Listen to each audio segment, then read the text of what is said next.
మంచిదండి.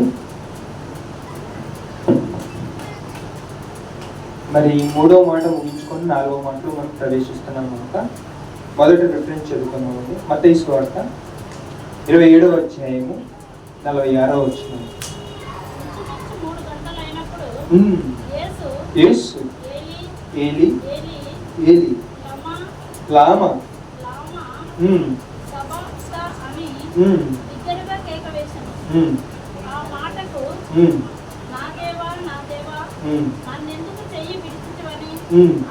అర్థము. చాలు చదువుకున్నట్లయితే ప్రభు అయిన యేసుక్రీస్తు వారు ఈ మాట పలుకుతున్నప్పుడు 3 గంటలైంది. ఆ టైం 3 గంటల సమయంలో ఈ మాటను పలుకుతున్నాడు. ఏమని పలుకుతున్నాడంటే చదవండి. నన్నెందుకు చెయ్యి విడిచితివని బిగ్గరగా కేక వేశాను కదా. అయితే చెప్పాల్సినటువంటి విషయం ఏంటంటే, మొదట నాకు ఈ 7 మాటల్లో ఏదైనా మాట చక్కగా నచ్చుతుందా అని అంటే ఈ 4వ మాట అనేది నాకు గుర్తింపజేస్తుంది. ఎలా గుర్తింపజేస్తుంది? గుర్తించడం అంటే ఆలోచింపజేస్తుంది, బాధింపజేస్తుంది. ఎందుకు అంతగా బాధింపజేస్తుందని అంటే ముందు చెప్తాను ఆ విషయం. జాగ్రత్తగా గమనించినట్లయితే అసలు ప్రభువైన యేసుక్రీస్తు వారు తండ్రి అయిన దేవుణ్ణి అంతగా ఎందుకు వేదన పడుతూ ఆయనను ఎందుకయ్యాను నా చెయ్యి వదిలేసావని చెప్పేసి అంతగా బిగ్గరగా కేక వేసి ఎందుకు అడుగుతున్నాడు అన్నమాట. బిగ్గరగా కేక వేయటం అంటే ఈ మైక్ కూడా పనికి రాదేమో, అంత గట్టిగా వచ్చింటాడు నాకు తెలిసి. గమనించుకున్నట్లయితే అసలు ఎందుకు ఆయన కలువరి గిరి మీద ఎందుకు అంతగా బాధపడుతున్నాడు, విలవిల ఎందుకు లాడిపోతున్నాడు అని అక్కడ. అసలు ఆయన బాధను ఎందుకు అంతగా పడిపోతున్నాడు నేను చెప్తాను చూడండి. అసలు ఈ జనాలు నన్ను కొడతారు అన్న బాధ అనేది ఆయనకు లేదంట. ఈ జనాలు నాకు ముండ్లతో గురుచుతారని చెప్పేసి ఆయనకు బాధ లేదంట. కొరడాలతో కొడతారు, రక్తం చిందింప చేస్తారు, ముళ్ళతో గుచ్చింప చేస్తారు, అలాగే ఇవన్నీ పెద్ద మ్రాను నాకు మోపిస్తారని చెప్పేసి ఆయనకు భయం లేదంట. ఇలాంటివి చేయడానికి 1000 సార్లు ఆయన చేస్తాడంట. కానీ ఆయన ఎందుకు అంతగా విలవిల్లాడిపోయాడని చెప్పాలని అంటే అసలు ఆయన ఈ భూమి మీదకి ఎందుకు వచ్చినట్టు ఆయన ఈ భూమి మీదకి మనం మార్చడానికి అంటారు. చూద్దాం మాటలు చూద్దాం. కొరింథీయులకు రాసిన మొదటి పత్రిక చూడండి ఎంత చక్కగా చెప్తున్నాడు ఆ మాటలు. కొరింథీయులకు రాసిన మొదటి పత్రిక 15వ అధ్యాయము 3-4 వచనాలు చూడండి. కొరింథీయులకు రాసిన మొదటి పత్రిక 15వ అధ్యాయము 3-4 వచనాలు. నాకియ్యబడిన ఉపదేశములు మొదట మీకు అప్పగించి తిని, అదేమనగా లేఖనముల ప్రకారము క్రీస్తు మన పాపముల నిమిత్తము మృతి పొందెను, సమాధి చేయబడెను. 4వ వచనము, లేఖనము ప్రకారము 3వ దినమున లేపబడెను. ఎందుకు నిమిత్తం చనిపోయాడా? మన పాపముల నిమిత్తం చనిపోయాడు. అలా చావటానికి ఎన్నో మార్లు చనిపోతాడంట. కానీ ఆయన ఎందుకు అంతగా టెన్షన్ పడిపోతున్నాడో ఆ గెత్సెమనీ తోటలో ఆయన ప్రార్థన చేస్తున్నప్పుడు అంట ఆయన శరీరము నుండి రక్తం కారిందంట. ఎందుకు ఆయన అంతగా టెన్షన్ పడిపోవడానికి గల కారణం ఏంటి? ఎందుకు ఆయన అంతగా ఆలోచింప చేయడానికి గల కారణం ఏంటి అని అంటే ముందుకు మనకు చెప్తుంటాడు చూడండి. ఆయన అంటాడంట, నశించిన దాన్ని వెదకి రక్షించుటకు ఈ లోకానికి వచ్చాడంట. అయినప్పటికీ ఆయన బాధలేదంట. ఈ జనాలు నేను పెట్టే ఆహారాన్ని తిని నన్ను కొడతారన్న బాధ లేదంట. ఎందుకు ఆయన బాధ? ఎందుకు ఆయన అంత బాధింపబడిపోతున్నాడు ఆయన? చూడండి యోహాను సువార్త 19వ అధ్యాయం 23వ వచనం. దీనికంటే ముందు ఒక విషయం జరిగింది. ఏమని జరిగిందో చూడండి అక్కడ.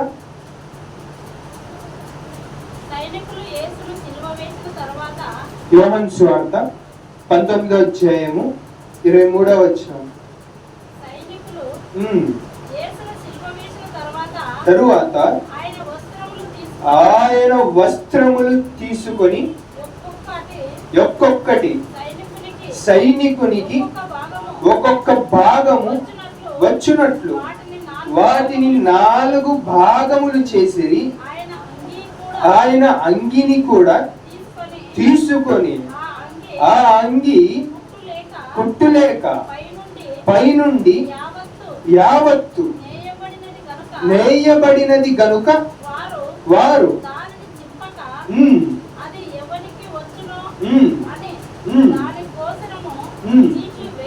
చీట్లు వేయుదుమని ఒకరినితో ఒకరు చెప్పుకొనిరి. చాలు. ఇక్కడ అర్థమవలసినటువంటి విషయం ఏంటంటే, ఆయన ఈ మాట పలుకుటకు ముందుగా ఒక విషయం జరిగింది. ఏంటని అంటే, ఆయన అంగీ కోసం అంట చీట్లు వేశారంట. చీట్లు అంటే చిట్టులు వేశారంట. ఎవరి పేరు వస్తే వానికి ఇది ఎందుకు ఏం చేస్తారప్ప అంటే హేళన చేయటానికి ఆ అంగీ తీసుకుంటారంట. మిమ్మల్ని అందరిని అడుగుతున్నాను, ఒక్క యవ్వనస్తుడు అంటే నా వయస్సు గల వాడిని చినిగిపోయిన బట్టలు వేసుకొని ఒక 10 మందిలో రమ్మని చూద్దాం, వస్తాడా? సరే నేనే అనుకుందాం, నా బట్టలు ఇలా చినిగిపోయి అంటే నేను ఒప్పుకోను. నా బట్టలు ఏ ప్యాంట్ అయినా, నా ఇంటిలో ఉన్నటువంటి ఏ ప్యాంట్ అయినా కొంచెం ఇలా మరక పట్టింది అసలు ఊరుకోను. అలాంటిది ఏ పాపం చెయ్యని ఆయన, ఏ నేరం చెయ్యని ఆయన అలాంటి వారి మధ్యన చినిగిపోయిన బట్టలతో పోతే ఎలా ఉంటుంది చెప్పండి? ఆ ఉద్దేశం ఎంత బాధ కలుగుతుంటుందో చెప్పండి. మానవ జీవితంలోనే ఇన్ని తప్పులు చేసి, ఇన్ని నేరాలు చేసి, ఇన్ని పాపాలు చేసినటువంటి మనమే అన్ని ఓర్చుకోలేమే. ఏ పాపము చేయని ఆయన అలా బాధింపబడుతున్నాడు. ఎలా ఉంటుంది ఆయన మనస్సు? చూడండి ఇంకా ఎంతగా చెప్తున్నాడని అంటే, వీరందరూ నాకు ముళ్ళతో గుచ్చుతున్నారు, వీరందరూ నాకు ఈ యొక్క శీల వేసి కొడుతున్నారు అన్న బాధ ఆయనకు లేదంట. ఇంత కూడా లేదంట. వీరందరూ నాకు ముళ్ళతో గుచ్చి కొరడాలతో కొట్టి నా రక్తాన్ని తీసేస్తారని చెప్పేసి కూడా ఆయనకు బాధ లేదంట. ఎందుకు బాధ ఉందో తెలుసా? ఎందుకు అంతగా విలవిల్లాడిపోతున్నాడో తెలుసా? చెప్తాను ఆ విషయం. మనమంట ఆయనను ఎందుకయ్యా నువ్వు సిలువ వేసుకుంటున్నావని అంటే, ఇదిగో నువ్వు పడాల్సినటువంటి బాధ నేను ఎందుకు పడుతున్నానో తెలుసా? నీకోసం అయ్యా అని చెప్తానంట. ఎందుకయ్యా నువ్వు ముళ్ళ కిరీటం పెట్టుకుంటున్నావయ్యా అని ఆయన అడుగుతా, నువ్వు ఏమంటావు తెలుసా? నీకు జీవ కిరీటం రావాలంటే నేను ముళ్ళ కిరీటం పెట్టుకోవాలి. నీ చేతులకు ఎందుకయ్యా ములికితో కొట్టించుకుంటున్నావని అంటే, నీ చేతులు బాగుండాలంటే నా చేతులు నలిగిపోవాలి అని చెప్తాడు ఆయన. ఇంకేం చెప్తాడు తెలుసా? ఎందుకయ్యా నీ బట్టలని చింపేసుకున్నావు, ఎందుకు మా వలన నీ బట్టలనేటివి చీట్లు ఏపించుకున్నావని అంటే, ఇదిగో జీవము గల వస్త్రము నీకు అనుగ్రహింపబడాలంటే నా వస్త్రం అనేది చినగబడాలి అని చెప్పి చెప్తాడు. ఎవరి కోసం? ఎవరు చేసినటువంటి పాపములు, ఎవరు చేసినటువంటి ఈ దోషములు, ఎవరు అనుభవిస్తున్నటువంటి ఈ యొక్క శిక్ష ఎవరు అనుభవిస్తున్నారు? ఆయన కదా. మన వల్ల ఆయన బాధింపబడుతున్నాడు కదా. చూడండి ఇంకేమని చెప్తున్నాడంటే, ఒక ప్రశ్న ఏందని అంటే, నీ చేతులకు కాళ్లకు ఎందుకు మొలికిలు ప్రభువా అని అంటే, ఇదిగో నీ ఆయనకు అడిగామనుకోండి, ఈ ప్రశ్నను మనం ప్రభు అయిన యేసుక్రీస్తు వారిని అడిగామనుకోండి, నీ చేతులకు పడకూడదని నా చేతులకు కాళ్ళు వేసుకుంటున్నాను కాబట్టి ఇక నుండి నువ్వు పాపం అనేది చెయ్యొద్దని చెప్పి చెప్పాడు. ఇంకేం చెప్తాడు ఆయన? ఇంకా ఏమంటాడు తెలుసా? నీ జీవితంలో ఎందుకు తప్పును చేయకూడదు, ఎందుకు ఇప్పుడు నేను ఈ బాధని ఎందుకు అనుభవిస్తున్నానని అంటే, ఇదిగో నెక్స్ట్ టైం నుంచి నువ్వు ఆ తప్పును చేయకూడదు అని చెప్పి చెప్తాడు. నువ్వు పడాల్సినటువంటి ఆ శిక్ష, నువ్వు తినాల్సినటువంటి ఆ దెబ్బలు, నువ్వు పడాల్సినటువంటి ఆ మాటలు నువ్వు పడకూడదని నేను పడుతున్నాను. ఇగో ఈసారి నుండి అయినా నీ జీవితాన్ని మార్చుకోమని ఆయన ప్రశ్నిస్తున్నాడు. చూడండి ఇంకా ఏమంటున్నాడు, మత్తయి సువార్త 27వ అధ్యాయం 34 వచనం. ఏం చేశారు ఆ యూదులు? ఏం చేశారయ్యా? ఆయన ఏ పాపము చేయలేదు కదా. ఏమన్నాడు ఆయన? ఇంతకీ ఏం చేశారు? ఈ పోయి ఏదో బంగళాలు అడిగారా? లేదే. ఏం అడిగారు ఆయన? ఎందుకు అంతగా ఆయన్ని శిక్షింపజేస్తున్నాడు? చూడండి ఎంతగా ఎంతగా వేధింపజేస్తున్నాడు. చూడండి మత్తయి సువార్త 27వ అధ్యాయం 34వ వచనం.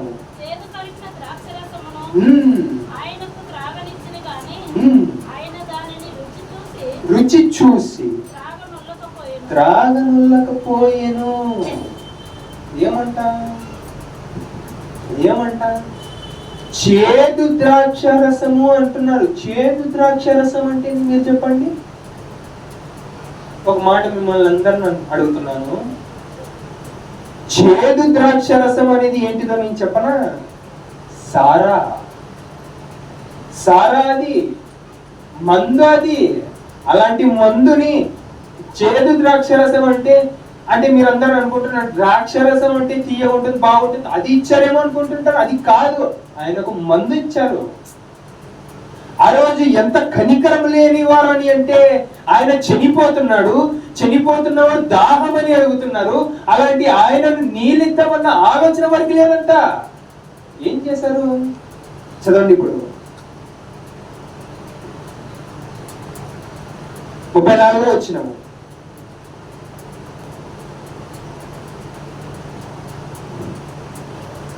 మత్తయి సువార్త 27వ అధ్యాయం 34వ వచనము.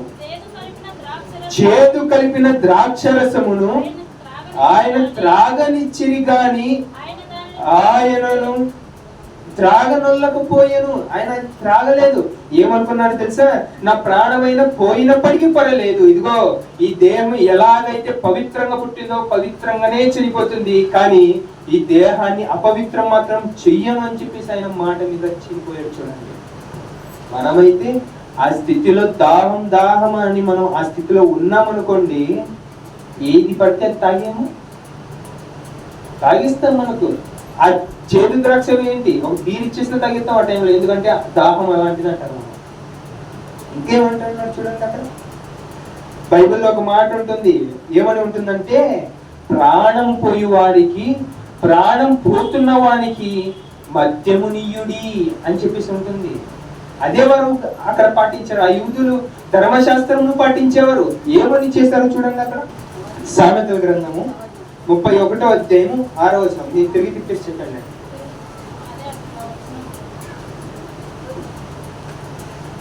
చూడండి, ప్రాణము పోవుచున్న వానికి మద్యమునియుడి. ఇదిగోండి, ఈ యూదులు ఏం చేస్తారంటే ఎక్కువగా ఈ పాత నిబంధన నమ్ముతారు. పాత నిబంధన అంటే ధర్మశాస్త్రం. ఆ ధర్మశాస్త్రం నమ్మిన ప్రకారం ఏం చేస్తున్నారు? ప్రాణము పోవుచున్న వానికి మద్యమునియుడి.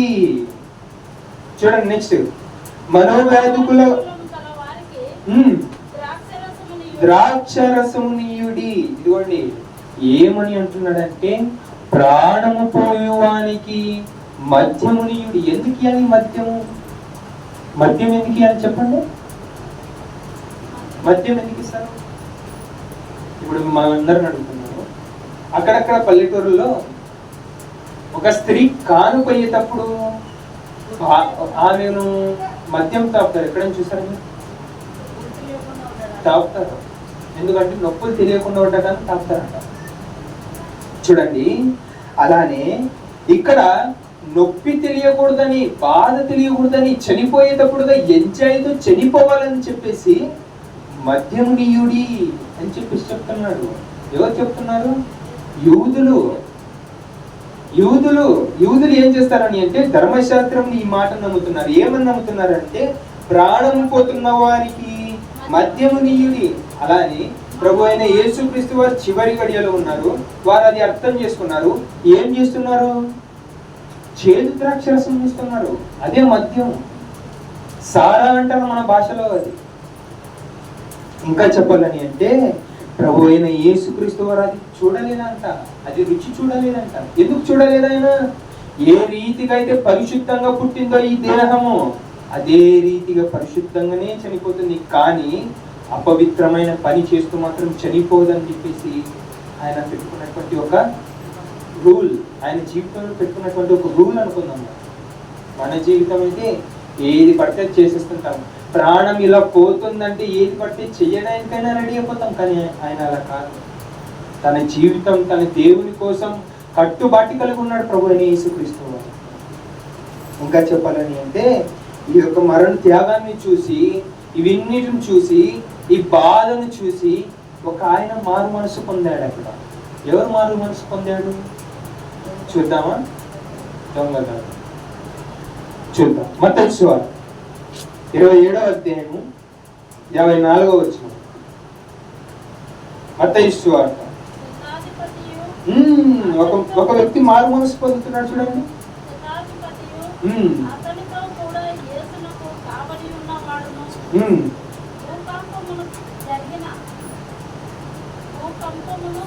యాభై 54వ వచనం అక్క.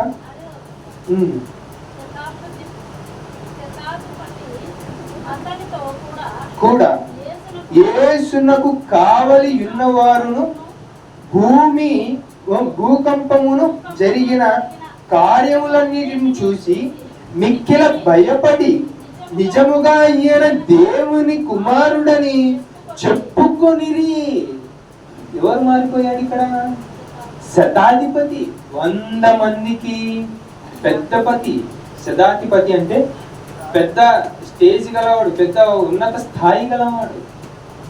అలాంటి ఆయన చూడండి ఎలా మారిపోతున్నాడని అంటే, అక్కడ ఆయన మాట్లాడుతున్నటువంటి ఆ దేవునితో, ఇదిగో నా దేవా నా దేవా నన్ను ఎందుకు చెయ్యి విరిచితివి. అందుకు మొదటిలో అక్కడ ఉన్నటువంటి యూదులు ప్రభు అయిన యేసుక్రీస్తు వారిని మరలా హేళన చేస్తారు. ఏమని చేస్తారో తెలుసా? చూద్దామా? చూద్దాం. మత్తయి సువార్త. ఈ యొక్క మాటను ఇలానే ఉంచండి, ఈ మాటను ఇలానే ఉంచండి. కాస్త 27వ అధ్యాయము 46వ వచనం. అదే అధ్యాయం కాస్త పైన 27వ అధ్యాయం 46వ వచనం చూడండి.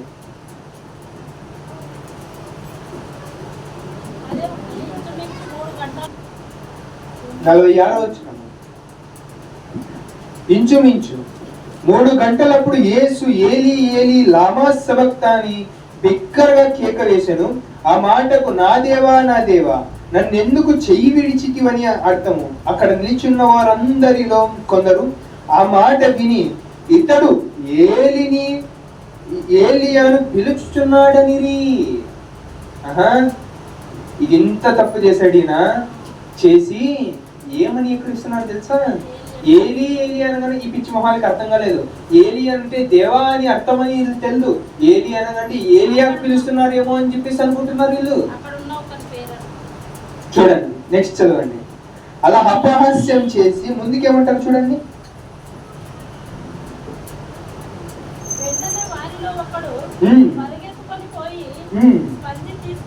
స్పంజి తీసుకొని చిరకల ముంచి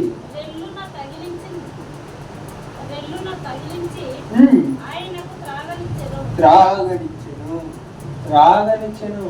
చిరక అంటే చేదుగుంటుంది, అది యాపాకు కన్నా చేదుగుంటుంది అది. అలాంటిది ఇదిగోండి. ఈ సందర్భం చదువుతున్నప్పుడు అక్కడ ఉన్న వారి గురించి ఆలోచిస్తే వారికి మనస్సు లేదేమో అన్న ఆలోచనలు వస్తుంటాయి. మనస్సు ఉందా లేదా వీళ్ళకి? ఇదిగో మనిషి చనిపోతున్నాడు, చనిపోతున్న వారికి కనీసం కొన్ని నీళ్ళు ఇవ్వాలన్న ఆలోచన రాలేదు చూడండి వీళ్ళకి.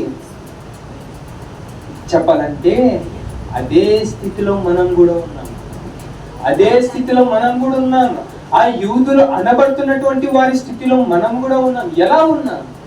ఈ రోజుకి మన పాపాల చేత ఆయనకు దప్పిగా పని చేయడం లేదు, మనం చేస్తున్నటువంటి ఆ బాధల చేత ఆయనకు సిలువ వేయడం లేదు, చేస్తున్నాం. అయినప్పటికీ మనకి ఎప్పటికీ అర్థం కాలేదే. చూడండి ఏమంటున్నాడు ఇప్పుడు చేసినటువంటి మాట, చివరి మాట. మత్తయి సువార్త 27వ అధ్యాయం 54వ వచనం చూడండి. ఇవన్నీ చూసి, ఇవన్నీ బాధల మధ్య, ఇవన్నీ పలుకుతున్నటువంటి ఆ బాధల మధ్య ఆయన ఏమనుకుంటున్నాడు చూడండి. శతాధిపతియు అతనితో కూడా యేసునకు కావలి ఉన్న వారును భూకంపమును జరిగిన కార్యములన్నిటిని చూచి ముక్కిలి భయపడి నిజముగా ఈయన దేవుని కుమారుడని చెప్పుకొనిరి. ఇదిగోండి, ఈయన ఏమనుకున్నాడో తెలుసా? ఈయన జీవితంలోనంట, ఈయన చేస్తున్నటువంటి ఆ పనుల్లోనంట ఎంతో మందికి మేము సిలువ వేశాము, ఎంతో మంది పలు రకాల మాటలు పిలిచారు. కానీ పలు రకాలు కొంతమంది అయితే అయ్యో నా తల్లిదండ్రులు ఏమైపోతారని చెప్పేసి కొంతమంది అరిస్తే, అయ్యో ఇంకా కొంతమంది నాకు భార్య ఉంది, పిల్లలు ఉన్నారు, వాళ్ళందరూ అని చెప్పేసి అరిస్తే, కానీ ఈయన ఏంటి విచిత్రంగా మరి నా దేవా అని ఎలా అరుస్తున్నాడని చెప్పేసి ఈయనకు అర్థం కాలే మాటని. ఎంతో మంది ఆ శతాధిపతి అంటే ఎంతో మందికి సిలువ వేశాడంట. కానీ వారందరూ నోటిలో నుండి పలికినటువంటి మాటలు విచిత్రంగా ఉంటే, ఈయన పలుకుతున్నటువంటి మాట ఏంటి విచిత్రంగా ఉంది? ఏమని పలుకుతున్నాడు ఈయన? తల్లిదండ్రులు ఉన్నారు, వారిని జ్ఞాపకం చేసుకోవడం లేదు. అన్నాతమ్ములు ఉన్నారు, వారిని జ్ఞాపకం చేసుకోవడం లేదు. కానీ మరణిస్తున్నటువంటి ఈ సమయంలో ఎవరిని జ్ఞాపకం చేసుకుంటున్నాడు ఆయన? దేవుని జ్ఞాపకం చేసుకుంటున్నాడు. ఈ విషయం ఆ శతాధిపతి గుచ్చుకొని తన జీవితాన్ని మార్చుకున్నాడు. ప్రేమ దేవుని వల్ల. ఇంకా చదవండి ఇప్పుడు ఏమని అంటున్నాడు ఆయన? ఇన్ని కార్యముల మధ్య ఇదిగో ఈయన మాట్లాడుతున్నప్పుడు భూమి వణికింది, భూకంపం అనేది వచ్చింది, ఈ భూమి అనేది వణికి మాట్లాడుతుంది కదా, ఈయన నిజముగా దేవుని కుమారుడేమో అంటున్నాడు. ఏమో కదా అంటున్నాడు ఆయన అక్కడ. చదవండి ముందుకు.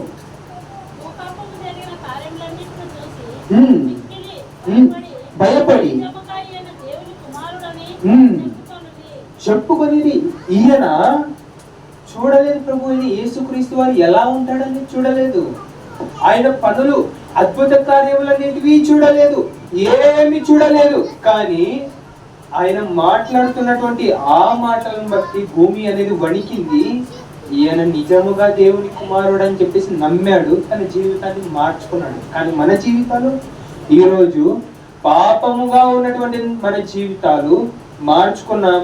కొన్ని రోజులు దేవునిలో బాగానే ఉన్నాం, మరలా సైతాన్ని పట్టేశాడు. ఎలా ఉన్నదయ్యో అలానే ఉన్నాం. చూడండి, ఆ రోజు శతాధిపతి కొన్ని క్షణాలు ఆ యేసు వారిని చూసి మారిపోయాడు. మన జీవితాలు ఎన్నో సంవత్సరాలుగా ఆయన మాటలు అనేది వింటున్నాం, ఎన్నో సంవత్సరాలుగా ఆయన మాటలు అనేది మనం జ్ఞాపకం చేసుకుంటున్నాం. కానీ ఇప్పటికీ మన జీవితాలు అనేది మారటం లేదే. ఏం చేద్దాం మన జీవితాన్ని బట్టి? ఏం ఆలోచిద్దాం మన జీవితాలను బట్టి? చెప్పాలని అంటే ముఖ్య విషయం అనేది మనం మర్చిపోయి ఉన్నాం. అసలు ఈ మాటలు మనకి ఏమర్థమై ఉండాలి? ఈ మాటలో కొంతమంది మారిపోయారు. ఎవరు మారిపోయారు? ఎవరో తెలియని ఆయన పలుకుతున్నటువంటి ఆ మాటలకే మారిపోయారు. కానీ ప్రభు అయిన యేసుక్రీస్తు వారు ఏంటి, ఆయన దైవత్వం ఏంటనేది తెలుసుకున్నటువంటి మనము మన జీవితాలు నేటికి కూడా మారడం లేదే. ఏం చేద్దాం చెప్పండి? ఇవ్వండి, ఈ యొక్క మాటలో ముఖ్య అంశాన్ని మనం మర్చిపోయి ఉన్నాం. ఏంటి ఆ అంశం? ఇప్పుడు జ్ఞాపకం చూసుకున్నాం. చూద్దామా? లూకాసు సువార్త, క్షమించండి, మత్తయి సువార్త 27వ అధ్యాయం ముగించేసుకుందాం. 27వ అధ్యాయం 46వ వచనం.